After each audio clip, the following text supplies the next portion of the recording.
Cuenta la historia de que un hombre murió. ¿Y qué crees? Se fue al cielo. Y allí se encontró con San Pedro. Y San Pedro le dijo, para entrar al cielo tienes que sumar 100 puntos. Entonces el hombre le dijo, caray, ¿cómo es eso? Pues cuéntame, ¿qué has hecho bueno para que yo te deje entrar al cielo? El hombre se puso a pensar y dijo, ya sé, viví 50 años casado y con la misma mujer. Y ya pensó, con eso ya me lo gané. Y San Pedro le dijo, muy bien, esos son 3 puntos. El hombre lo miró y dijo, ok, a ver, otra cosa. Ya sé, fui siempre a la misma iglesia, diezmé, ofrendé y me porté muy bien. Muy bien, le dijo San Pedro, a ver, 2 puntos más. No, el hombre dijo, no, esto no la voy a librar. Ya sé, ¿sabes? Hice mucha obra social, ayudé a los pobres, mi empresa siempre destinaba un porcentaje para ayudar a los que no tenían y regalábamos despensa. Y me dijo, pero muy bien has hecho, correcto, 1 punto por todo eso. El hombre lo miró y dijo, no, así no voy a llegar nunca. Solamente podría entrar al cielo si alguien me regala la entrada. Y San Pedro le dijo, bienvenido, eso es gracia.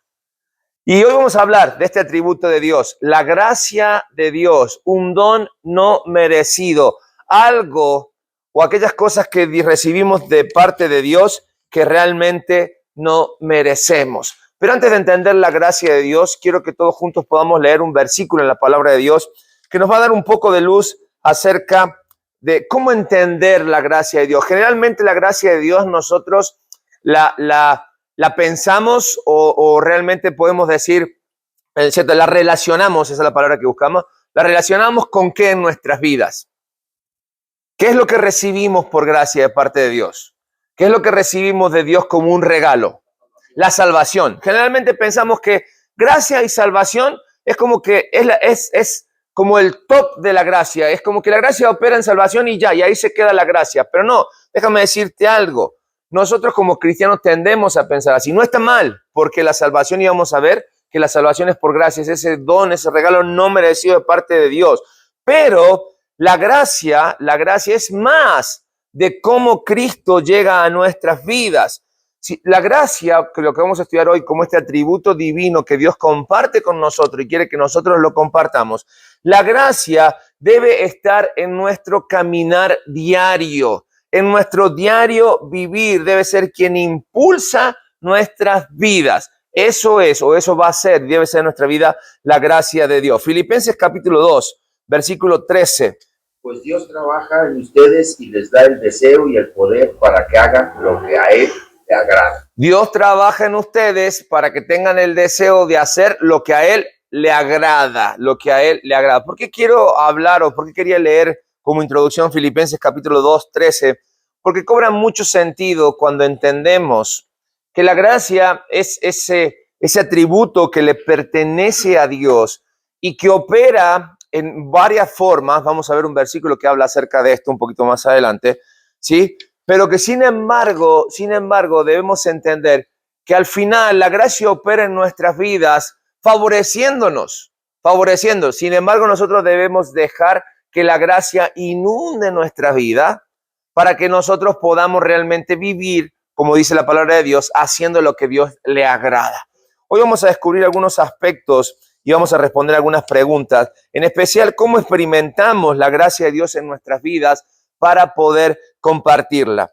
Cuando hablamos de gracia, 1 de Pedro capítulo 5, versículo 10, lo tienen ahí en sus hojas, dice la palabra de Dios, mas el Dios de toda gracia, que nos llamó a su gloria eterna en Jesucristo, después que hayáis padecido un tiempo, dice él mismo que os perfeccione, afirme y establezca. Ok. Fortalezca y establezca. Es interesante porque entendemos que la palabra gracia indica aquí en nuestras vidas que es el favor gratis o inmerecido de Dios para con el hombre, ¿sí? Que nosotros recibimos con un propósito: fortalecer nuestra vida, establecernos, dice, perfeccionarnos. La gracia de Dios no tiene límites.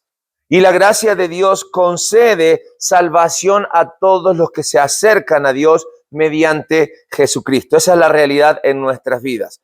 Ahora, la gracia es un regalo que Dios nos ha dado, ¿sí? Y malamente dijimos, ubicar la gracia de Dios solamente a partir del Nuevo Testamento. Es decir, que en el Antiguo Testamento no hay gracia. En el Antiguo Testamento, al chocar con la ley o encontrarnos con la ley, no hay gracia de Dios, no hay don inmerecido de parte de Dios. Déjame decirte que todo lo contrario. La ley es parte de la gracia de Dios para nuestras vidas. ¿Sí? Pregunta, ¿la ley sigue en vigor? ¿Sí? ¿El Antiguo Testamento sigue en vigor? ¿Y cuál es el propósito de la ley en seguir en vigor en estos días? ¿Para que seamos más como el pueblo judío? ¿Para que cumplamos los ritos del pueblo judío? ¿Cuál es el propósito real de la ley para nuestras vidas? Hacer lo que Dios manda, obedecer la palabra. Obedecer la palabra, hacer lo que Dios manda. Fortalecer la relación. Cuando hablo de la ley, hablo de todas aquellas normativas que aparecen en el Antiguo Testamento, ¿no? Acompañadas por ritos o por prácticas. Pregunto, ¿cuántos de aquí realmente cumplen la ley y hacen esas prácticas? Y entonces, ¿por qué me dicen que la ley está en vigor? No, sí está en vigor, nomás que no la practicamos. Y entonces, ¿qué hay una parte de la Biblia que no la tomamos en cuenta o qué? La ley no es la ley, es la gracia. Ok. Miren, es interesante porque en sus hojas tenemos ahí una pregunta. ¿Cuál es la diferencia entre la ley y la gracia? ¿No? Bueno, la ley demandaba ¿qué cosa? Obras, ¿no? La ley demandaba obras o la ley demanda obras, si la vemos así, ¿no? Pero la gracia, ¿qué demanda en nuestras vidas? ¿Cómo? Fe, porque la gracia es creer, ¿me entiendes? Ahora, sin embargo, la única forma que nosotros podemos demostrar nuestra fe para que el mundo las conozca es a través de ¿qué? ¿A través de qué nosotros demostramos la fe? Díganlo, sin miedo. De las obras, ¿me entiendes? Y la única forma que nosotros podemos obrar conforme a lo que la palabra dice es a través de ¿qué? De la gracia. De la fe. De la fe. Operar en nuestra vida por la gracia, como dicen en Guadalajara, junto con pegado, ¿me entienden? No podemos separar las obras de la fe y la fe de las obras, ¿sí? Miren, la ley no está abolida. La ley está ahí para recordarnos lo limitado y pecadores que somos, de la necesidad que tenemos de Dios, de la necesidad que tenemos de la gracia de Dios en nuestras vidas para seguir adelante. La palabra de Dios dice que si tú rompes una ley, te haces culpable de toda la ley. Por eso Jesús se paraba al frente de los fariseos y le decía, ustedes son sepulcros blanqueados, porque por fuera se ven bien, pero por dentro hieden. Son falsos, mentirosos, avaros. Y si yo me pondría delante de Dios hoy, ¿qué diría de mí? Por eso doy gracias a la gracia de Dios. Por eso doy gracias a la misericordia. Y como el apóstol Pablo decía, ¿qué pues haremos? ¿Seguiremos pecando para que la gracia sobreabunde? De ninguna manera. De ninguna manera. La gracia tiene que llevarme a que yo pueda aceptar eso en mi vida, vivir una vida plena cada vez más cerca de Dios y más lejos del pecado. Por eso la pregunta que yo les decía, ¿cómo experimento la gracia de Dios en mi vida? La gracia de Dios es ese atributo comunicable, es un atributo comunicable, completan ahí sus hojas, comunicable para que todos podamos entender, extender la gracia de los demás. ¿Cómo lo hacemos? Vamos a explorar algunos versículos en esta mañana. En primer lugar, Efesios 2, 8 y 9, ¿qué dice? Porque por gracia sois salvos por medio de la fe, y esto no es de vosotros, pues es don de Dios, no por obras para que nadie se gloríe. Bien, por gracia sois salvos. ¿Cómo es la primera forma en que la gracia se manifiesta en nuestra vida entonces? A través de la salvación que llega a nuestras vidas. Yo les preguntaba, ¿es que no había gracia porque no había salvación en el Antiguo Testamento? Bueno, hay muchas marcas de la gracia de Dios en el Antiguo Testamento que apuntan a lo que apunta a la gracia, que es la cruz de Cristo. ¿Te acuerdas cuando Adán y Eva pecaron? Cuando Dios los tomó, le dijo, van a morir, ellos deciden desobedecer, la muerte entra por ellos se avergüenzan cuando pecan, dice, sus ojos son abiertos. ¿Qué es lo que hizo Dios? Dios tomó un cabrito, lo mató, ¿me entiendes? Y con las pieles, ¿qué hizo? los cubrió. Los cubrió. El cordero muerto necesario para cubrir los pecados de Adán y Eva. ¿Se acuerdan de los días de Noé? La tierra, ¿cómo estaba? Llena de maldad. Pero Dios buscó a una familia en la cual halló gracia. Era Noé. ¿Y qué hizo para salvar a la familia? Un arca. Salvación. Gracia. ¿Se acuerdan? Abraham, un hombre que venía de una tierra pecaminosa, idólatra, él tomó y a través de Adán hizo bendita ¿qué? A todas las naciones. Eso es gracia. Antiguo Testamento. ¿Estamos de acuerdo? ¿Te acuerdas que la salvación no es algo exclusivamente para esta parte de la historia?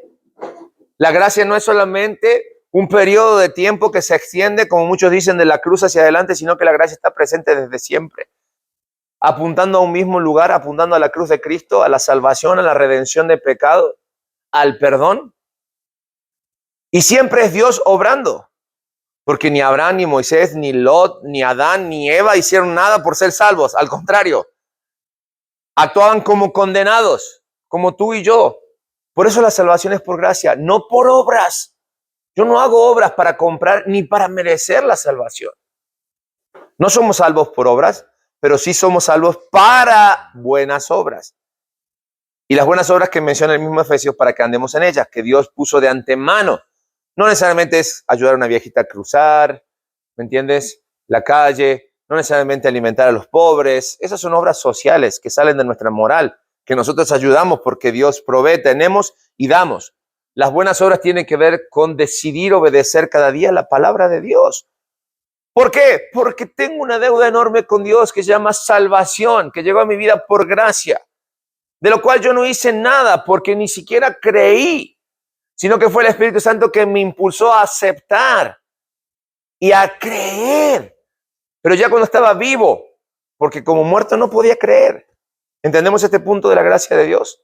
Así comienza la gracia de Dios en nuestras vidas. Opera para salvación. Como yo no hice nada para ser salvo, Hebreos capítulo 2 me dice que ahora que soy salvo, sí tengo que comportarme a la altura de la salvación tan grande y ser administrador de esa salvación. Hebreos capítulo 2 me dice que yo debo compartir la salvación. ¿Por qué? Porque de gracia recibo y de gracia doy. ¿Estamos de acuerdo hasta aquí, hombres? Bien, segundo punto de cómo afecta mi vida. ¿Qué dice Primera de Juan capítulo 3, versículo 1 y 2? Mirad cuál amor nos ha dado el Padre para que seamos llamados hijos de Dios. Bien. Por esto, el mundo no nos conoce, porque no le conoció a Él. Amados, ahora somos hijos de Dios, aún no se ha manifestado lo que hemos de ser, pero sabemos que cuando Él se manifieste seremos semejantes a Él, porque le veremos tal como Él es. Ok. Amados, ¿cómo empieza otra vez? ¿Me lees la primera frase? Amados, mirad ¿Cuál amor? cuál amor nos ha dado el Padre. ¿Para qué? Para que seamos Llamados hijos de Dios. Mirad cuál amor nos ha dado el Padre para que seamos llamados hijos de Dios. Claramente la gracia de Dios trabaja trayendo a nuestras vidas, ¿qué cosa? Identidad. ¿Qué es la identidad? ¿Quién soy? ¿De dónde vengo? Y hacia dónde voy. Eso define mi identidad. Mientras estoy en este mundo tengo una clara identidad de muerte. ¿Sí? Porque estoy perdido, porque estoy muerto y estoy condenado. Cuando la gracia de Dios llega a mi vida, cuando Cristo me da vida, me da ahora un nuevo título. Sin embargo, nosotros, con la identidad que tenemos en Cristo, tenemos la responsabilidad, por la gracia recibida, de dar a conocer a Dios al mundo. Para eso Dios nos da una identidad. Para eso Dios nos firma nuestro INE espiritual. Tú ya no eres un desconocido, no eres un huérfano. Ya no eres el hijo del mal. Eres un hijo de Dios. Gálatas capítulo 4, versículo 7 dice que ahora a través de Jesucristo somos herederos. Herederos, ese es el otro título que recibimos. Entonces, salvación e identidad trae la gracia a mi vida y así como la recibo, la comparto. Todo tiene que ver, la gracia de Dios, con compartir la verdad de Jesucristo, del Evangelio. Si la salvación llega a mí, la comparto. Si sé quién soy, voy a vivir por eso y mi vida debe compartir. Ya ahora no solo por dichos, sino por hechos, quién realmente soy, un hijo de Dios. Pero no solamente eso. 1 Corintios, capítulo 1, versículo 30. Mike, ¿qué dice? Pero gracias a Dios ustedes ahora son de Cristo Jesús, a quien Dios ha constituido como nuestra sabiduría, nuestra justificación, nuestra santificación y nuestra redención. Gracias a Dios somos de, ¿quién dice? Cristo Jesús. De Cristo Jesús. Y por medio de él fuimos constituidos sabiduría, fuimos constituidos redención, justificación y salvación. Redención. Una vez más, todo eso que hemos recibido, y fíjate qué curioso, porque el contexto, y los próximos versículos lo vamos a hablar dentro de este contexto, quiero que lo entendamos, es Pablo escribiendo a la iglesia de Corinto. ¿Quién era esta iglesia? Una iglesia muy grande, con mucha gente, con mucha capacidad, con gente con un buen, digamos, incluso hasta con un buen estatus, si lo queremos ver así. Sin embargo, ellos no entendieron que la capacidad que recibían, lo que ellos tenían era de parte de Dios y que no era para presumir o hacer de su vida lo que querían, sino que era Dios te hizo santo, Dios te perdonó, Dios te justificó, Dios te dio sabiduría para que tú te mantengas a ese nivel, no para que andes presumiendo. Fíjate, ¿sabes lo que hacía la iglesia de Corintio? La iglesia de Corintio celebraba la cena del Señor, porque lo hacían. Pero la cena del Señor no es como nosotros la conocíamos, ¿no? Ellos la festejaban como se celebraba antiguamente, nada más que ellos se convertían en fiestas descontroladas, que duraban largas, ¿eh? Y cuando se sentían llenos iban a las orillas, ahí había como unos canales a vomitar y después volvían a seguir festejando. Incluso la conducta que existía dentro de la iglesia, el apóstol dice, hacen cosas dentro de la iglesia que ni los paganos de afuera hacen. Había promiscuidad en aquel lugar, había envidias. Sin embargo, cuando empieza el apóstol a escribirle, le dice, ¿ustedes son esto? Todo lo que leímos en 1 Corintios 1:30, por la gracia de Dios, no para simplemente recibir un título y decir, ok, nivel desbloqueado, y aquí estoy en este nivel. Bien, vean lo que soy espiritualmente, sino para mantenerse. Porque la gracia de nuestra vida no solamente trae santidad, sino que la gracia nos permite mantenernos y nos obliga a mantenernos en la santidad, lo que conocemos en la santificación. Somos apartados del pecado por Dios a través de su sacrificio perfecto en la cruz del Calvario. Pero también somos apartados del pecado para no volver. Y la responsabilidad es nuestra, no es culpa de Dios si pecamos. Porque ya hemos visto el ejemplo. Dios advirtió, Dios dejó las normas, cómo debemos conducirnos. Y el resto, es que lo que pasa es que Dios tiene todo designado. Entonces todo lo que pasa en mi vida ya está escrito por Dios. Qué poco conoces a Dios. Qué poco respeto y temor a Dios tienes y piensas así. Claro que es un Dios que hemos visto que es omnisciente, que sabe todas las cosas, pero también es un Dios que te da la posibilidad de que tú hagas las cosas correctas, porque no te deja pasar cuando haces las cosas mal, no nos deja pasar una, Dios. Por lo tanto, la gracia llega a nuestra vida para santidad, pero también para santificación. La palabra de Dios dice tanto en el Antiguo como en el Nuevo Testamento, procurad la santidad. Sed santos, ¿por qué? Dice Jehová. Yo soy santo. Yo soy santo. ¿Estamos de acuerdo? Y la santidad es lo que nos va a permitir, cuando estemos delante de la presencia de Dios, ver a Dios cara a cara.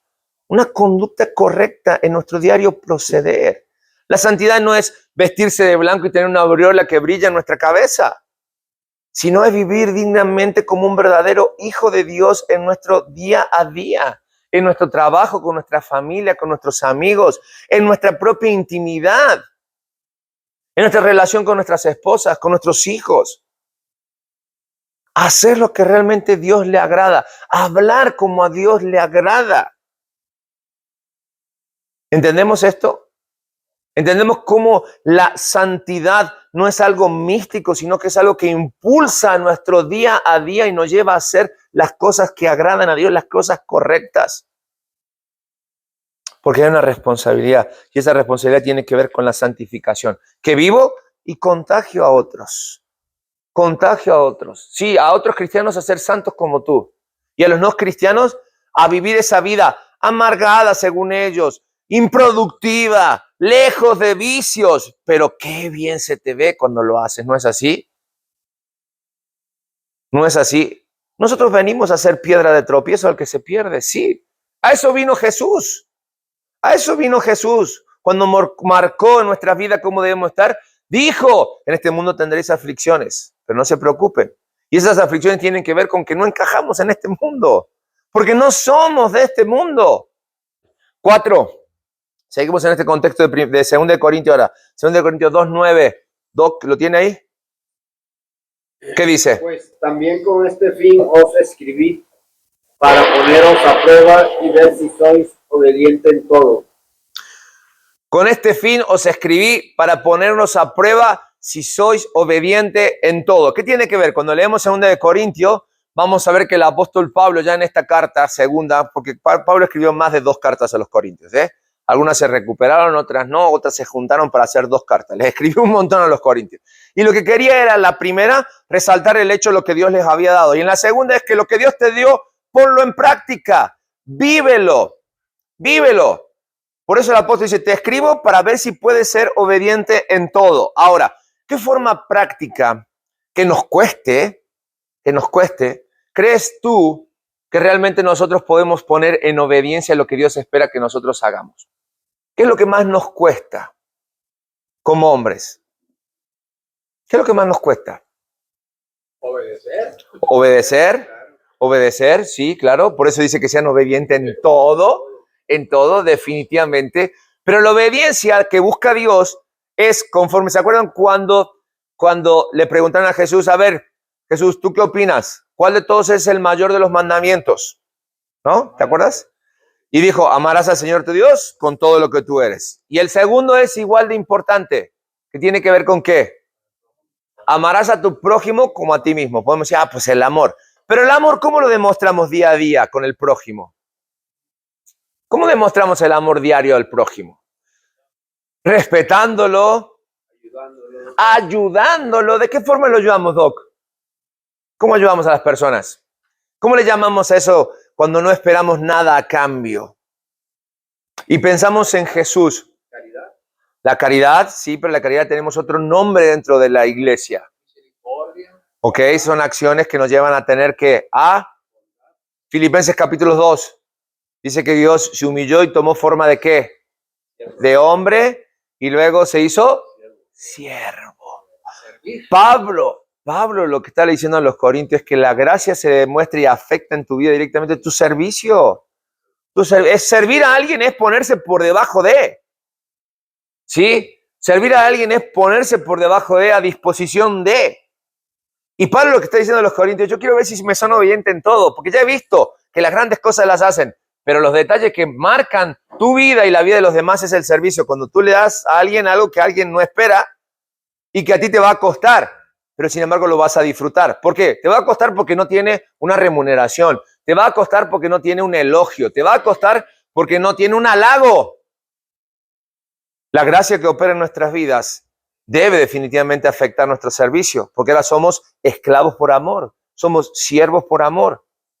Recibimos, pero también damos.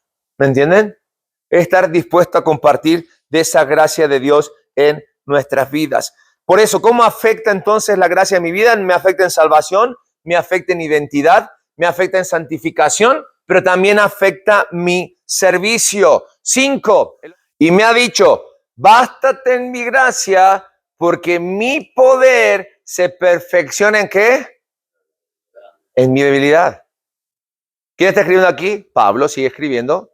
Sigue hablando con esta iglesia que nomás no le bajaban los humos.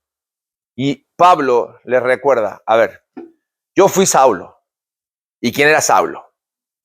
Charola que le pedías, charola que tenía. Tenía todos los nexos, todos los contactos. Y él presume su currículum. Judío, romano, picudo. Pero llega a decir, todo lo he estimado como pérdida para ganar a Jesucristo.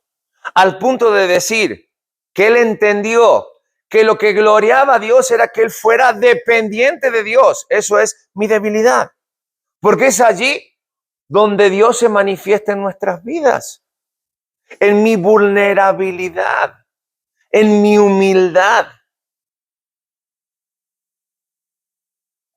Y Pablo dice, yo que lo tuve todo, yo que lo viví todo, lo experimenté todo, cuando la gracia de Dios me pegó, me hizo perder la vista, me dio este aguijón en la carne, entendí que Él se goza en mi debilidad y que Él lo que quiere es que la gracia obre a partir de mi debilidad. Y Pablo nos está diciendo, no, para que nosotros vivamos el proceso que Él vivió, que te bajen de tu macho, como le hicieron a Pablo, porque lo bajaron de su macho a Pablo, ¿sí? Lo que montaba, lo bajaron y lo volvieron ciego. Y ahí lo tuvieron, meses humillados enseñándole. Dice, no pases por eso. Mejor aprende por las buenas. Sé humilde delante de Dios. Recibe la gracia de Dios que transforme tu vida y entiende que solamente tú y yo somos instrumento en la mano de Dios para que Dios pueda compartir su gracia a los demás. ¿Estamos de acuerdo en esto? La gracia de Dios se manifiesta entonces en mi debilidad. 6. ¿Qué dice Cuauhtémoc? 6. 1:7. 1:7. En él tenemos redención mediante su sangre, el perdón de nuestros pecados según las riquezas ¿Sí? ¿Sí? de su gracia. En Él tenemos redención. ¿Y qué cosa? Perdón de nuestros pecados por medio de su gracia. La gracia de Dios opera en nuestra vida en volver a comprarnos. Ya vimos. Eso es la salvación, esa es la redención. Pero aparte, no solamente nos vuelve a ser suyos, porque fuimos suyos y ahora por medio de Cristo nos vuelve a comprar, sino que también nos otorga, ¿qué cosa? El perdón. La gracia opera en nuestras vidas confirmando que somos perdonados. Vivimos en un mundo donde lo importante es el amor propio, ¿no? Donde lo importante es estar bien contigo mismo para poder estar bien con los demás. Incluso a veces muchos confunden el segundo mandamiento. Es que la Biblia dice, amarás a tu prójimo como a ti mismo. Es decir, que si tú no te amas, no puedes amar a los demás.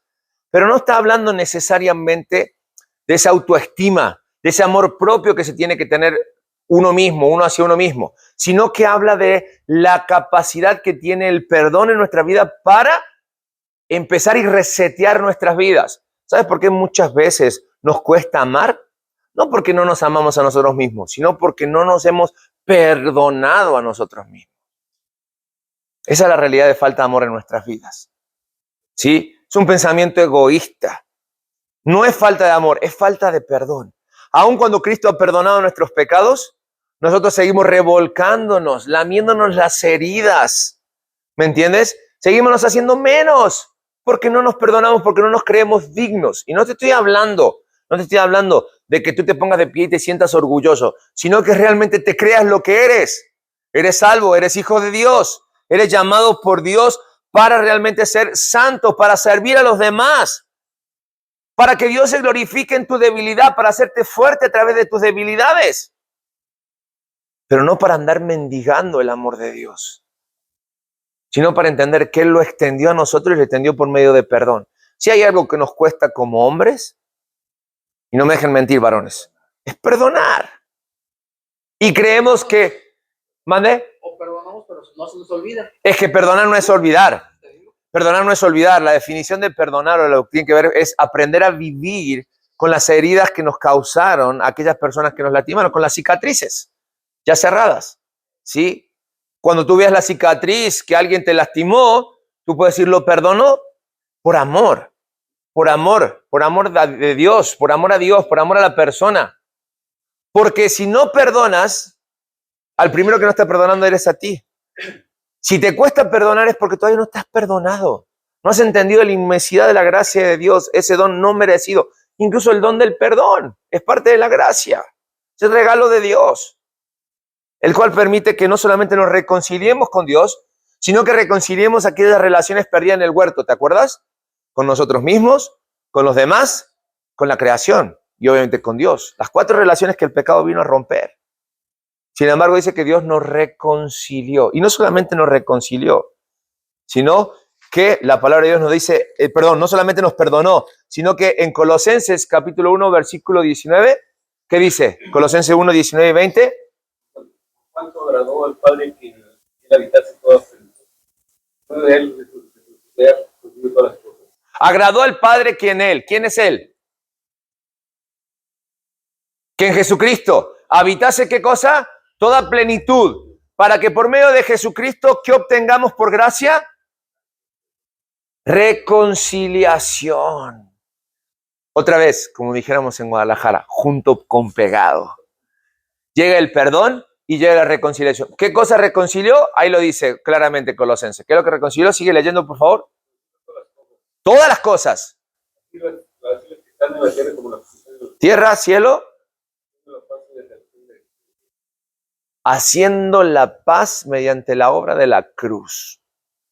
¿Por qué los cristianos debemos tener presente la cruz? Porque fue el lugar de tormento que Dios eligió para que su Hijo pagara el precio para reconciliarnos. Pero la cruz vacía, porque la cruz está vacía. La cruz, cada vez que la vemos, damos gracias a Dios porque fue lo que Dios utilizó para reconciliarnos con Dios, para ser el canal de la gracia a través de Jesucristo. La obra preciosa en la cruz del Calvario, la que activa la gracia en cada uno de nosotros. Gracia que ya venía funcionando. Pero en mi vida, solo y si la cruz de Cristo pasa por mí, la sangre de Jesucristo pasa por mi vida, hay perdón y reconciliación, es parte de la gracia de Dios. Y por último, sabemos que esto es difícil, sabemos que esto es pesado, sabemos que no es fácil. Por eso estamos aquí estudiando, por eso abrimos la Biblia y buscamos cada día. Pero ¿sabes qué? Sabemos que no estamos solo en esto. Lucas 11:13, ¿qué dice? Fuerte. Fíjate, mas vosotros, siendo malos, dais buenas dádivas a vuestros hijos, ¿cuánto más nuestro Dios nos dará qué cosa? Siendo bueno, el Espíritu Santo de Dios. El Espíritu Santo de Dios. Es el que nos ayuda con todo esto. ¿Sí? Sin embargo, debemos entender que el Espíritu Santo está ahí. Sí, podemos decir del Espíritu Santo, es la garantía de Dios, son las arras de Dios, la promesa, es el que nos consuela, es el que nos alienta, es el que intercede, ¿me entiendes? Sin embargo, dice la palabra de Dios que nosotros no debemos contristar al Espíritu Santo, que nosotros no debemos apagar al Espíritu Santo. No quiere decir que el Espíritu Santo se va, sino que quiere decir que aún nosotros convivimos con la vieja naturaleza. Por eso nos cuesta el perdón, por eso no entendemos la reconciliación, por eso no podemos servir, por eso no entendemos la gracia, por eso no compartimos la gracia. Sin embargo, si en nuestras vidas la llenura del Espíritu Santo es cada vez mayor, si nuestra vida es una vida de santificación, donde vivimos cada día más lejos del pecado, el Padre que nos dio el Espíritu va a empezar ese Espíritu Santo a llenar nuestras vidas y vamos a empezar a ver el fruto del Espíritu, Gálatas 5. Una gracia de Dios que no solamente dijimos opera para salvación, sino que también en identidad, en santificación, en servicio, que me hace fuerte en medio de la debilidad, que me da el perdón, que me reconcilia con el Dios y con mi entorno. Pero también una gracia de Dios que no me deja solo, sino que opera en mí el Padre a través del Espíritu Santo. Es decir, toda la persona de la Trinidad obrando a nuestro favor. Dios Padre, Dios Hijo y Dios Espíritu Santo. Es decir, no hay excusas, no hay excusas. Por eso Pedro concluye su segunda carta y vamos ahí, segunda de Pedro, capítulo 3, versículo 18 y con esto concluimos. Segunda de Pedro.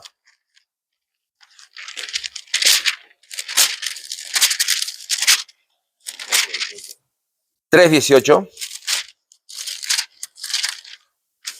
dice la palabra de Dios lo siguiente: antes bien, ¿qué cosa? Creced en la gracia. Y la palabra creced aquí tiene que ver con maduren. El mensaje para nosotros de la gracia de Dios no podría haber sido otro que el mensaje de Pedro. Hombres, dice la palabra de Dios, maduren en la gracia de Dios. Ya no sean niños. Y Pedro, sí, el que cortó la oreja, el que actuaba antes de pensar, ya en una etapa de madurez espiritual dijo, ¿saben qué? Pueden hacer todo lo que hice yo, pero en su vida, maduren. No hay excusas. Maduren y maduren en la gracia que es en Cristo Jesús.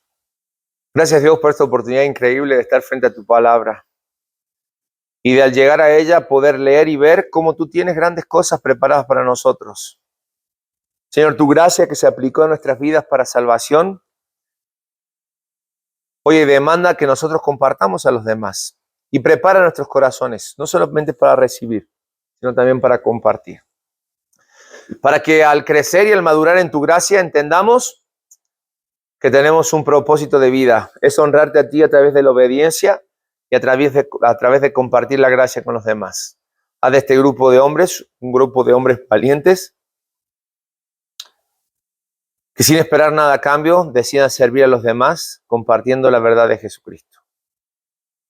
Señor, que la gracia impulse nuestro día a día, entendiendo que no lo merecemos, sin embargo, deseamos compartirlo, que es el motor de nuestro corazón. Lo oramos en el nombre de Cristo Jesús. Amén y amén.